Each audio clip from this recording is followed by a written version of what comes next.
I'm going to go through a few things that I want to put in part two this video series. Some of the stuff may have been mentioned in the first video that makes cops paranoid. They make a paranoid with, in my hands, anything can be listed as a weapon. And I know how to fucking make some shit that makes the cops paranoid. So let's get to the video. I'm going to start off with this warming pad for coffee. So I literally can use this against the cops. I'm not going to say how. I'm just let the cops use their imagination.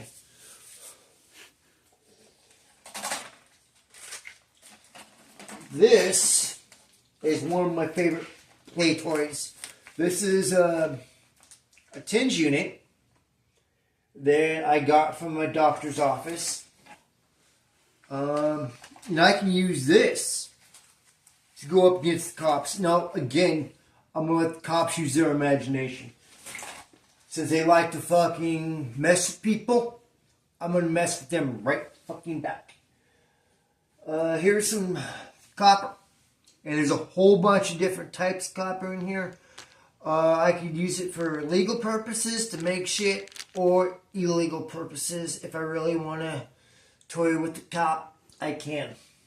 Using that. This is a 2.5. This is a 2.5 gallon Ziploc baggie filled with sheets and blankets that you can get from the hospital. When I was hospitalized a few times, I believe it was Deaconess and maybe even Valley. I was hospitalized both places. Deaconess twice, Valley once, and they're both owned by Multicare. I'm not going to go into reasons. It was medical reasons is why I was hospitalized. This is a homemade cement, and this is all kitchen ingredients. Kitchen ingredients, yes, they can be used to form weapons. This can easily be made into a cement to put in somebody's gas tank to really have some fun. It will literally kill the fucking gas, or it will blow up the fucking car. I'm not telling you what's in this. I'm going to let you guys use your imagination, and I'm going to let the cops use their imagination on what could be in this. This is a bunch of tire weights.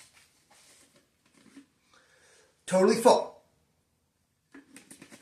So yeah, this is one of the other things I could use to really toy with law enforcement. Batteries, dead or alive, I can use them, and I can really have some fun. So I'll let you guys figure out what I can do with that, especially if they're dead batteries, because most people would have no clue. They just throw them in the garbage when they're going to be reused, and nobody even knows how people can use a dead battery.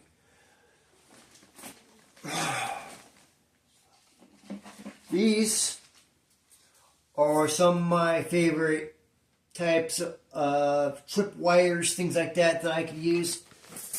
These are all, like, I was homeless for about 6 or 7 years, straight out of the service.